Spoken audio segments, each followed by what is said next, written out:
Aujourd'hui, on va voir comment profiter des vacances pour lire, écrire, compter sans cahier de vacances.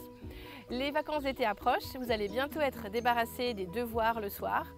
Vous avez envie de profiter, de passer du temps en famille, mais vous avez aussi envie que vos enfants continuent de progresser, j'imagine, pendant ces deux longs mois de vacances.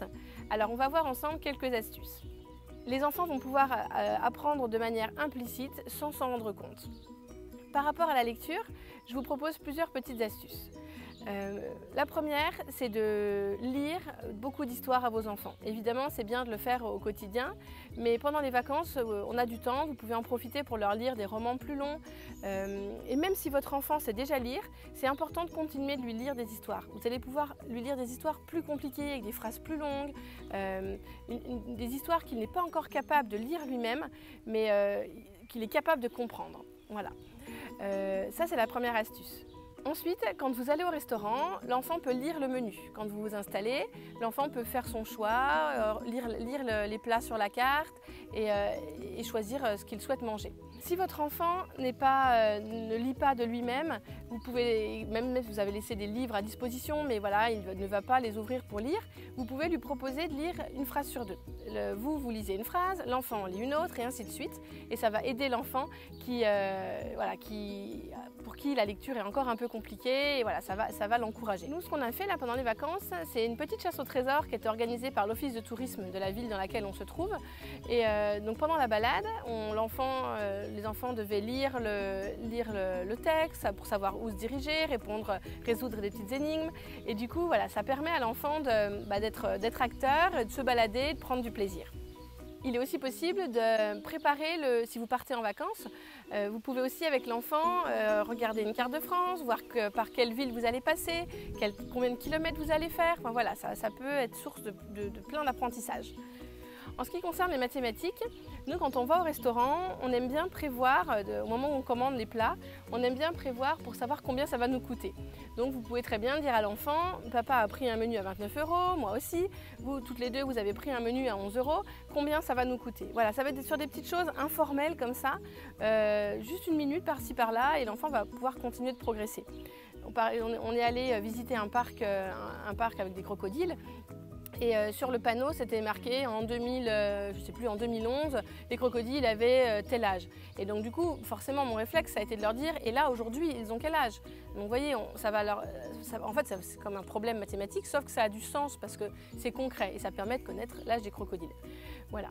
Donc ça, c'est juste des petits exemples, mais vous allez en trouver plein d'autres, forcément, dans votre vie, dans votre quotidien. Et après une bonne balade, voilà, nous ce qu'on aime faire, c'est aller s'acheter une glace. Et donc là encore une fois, ça peut être l'occasion de faire des mathématiques. En général, je laisse passer les gens qui sont derrière nous, comme ça, voilà, ça ne met pas la pression. On ne se dit pas vite, il faut se dépêcher, c'est notre tour. Et les enfants ont le temps de calculer. Alors toi, tu veux une glace, une boule à 2,50 €, toi aussi, moi je choisis celle à 4 €. Combien ça va nous coûter? D'accord, ça va nous coûter 13 €. Alors vas-y, prépare tes billets, tes pièces pour pouvoir payer. Et on peut aussi même des fois en profiter pour anticiper sur la monnaie que la personne va nous rendre. Voilà, toutes ces petites situations du quotidien sont source d'apprentissage. Et aussi l'autre jour j'avais acheté un petit jeu, vous savez les jeux comme les fléchettes, mais on lance des boules en scratch et il faut essayer de viser la cible et selon l'endroit où on vise, on a 40 points, 20 points, 100 points. Et quand j'ai acheté ce jeu, ma fille, la première chose qu'elle m'a dit, c'est ah bah non c'est bon, tu vas pas nous faire des additions. Elle me connaît, donc je dis non t'inquiète, jouez comme vous voulez. Et en fait 5 minutes après, je les entendais, elle et sa sœur, voilà, elles étaient en train de calculer les points, elles ne faisaient pas juste lancer les boules, elles calculaient leurs points.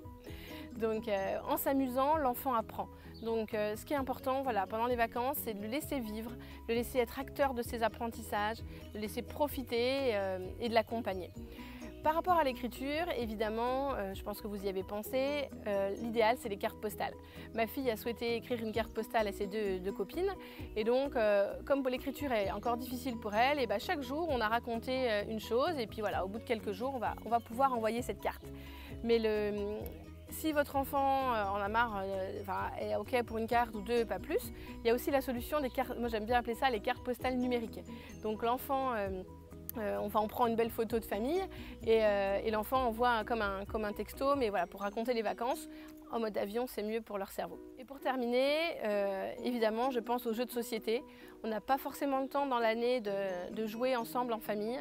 Et les jeux de société vraiment peuvent apporter plein de choses en plus des compétences en lecture, en mathématiques, le plaisir d'être ensemble, de partager ces moments-là en famille.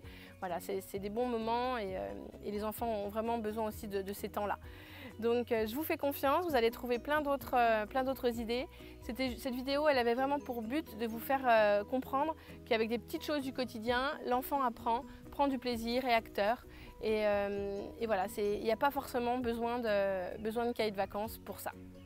Si vous préférez un support écrit, parce que je sais qu'il y a des parents qui préfèrent quand même avoir un support pour être guidés, je vous conseille deux choses.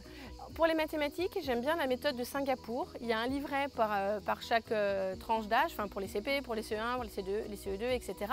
Et donc c'est plutôt bien fait, voilà, mais les enfants aiment bien et ça va reprendre les apprentissages que votre enfant a vus en mathématiques pendant l'année. Ils sont sympas. Et concernant la grammaire, j'ai créé une méthode inspirée de la pédagogie Montessori pour que l'enfant puisse découvrir les natures de mots.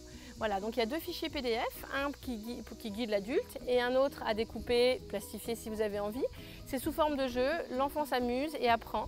Je l'utilise pendant mes ateliers Apprendre autrement et ça a réconcilié plusieurs enfants avec la grammaire. Donc voilà les deux supports deux supports que je vous conseille si cela vous rassure. Si vous avez des idées, n'hésitez pas à les partager dans les commentaires, ça permettra d'étouffer toutes les propositions que je viens de vous soumettre. Et voilà, n'hésitez pas à cliquer sur j'aime et à partager la vidéo. À bientôt!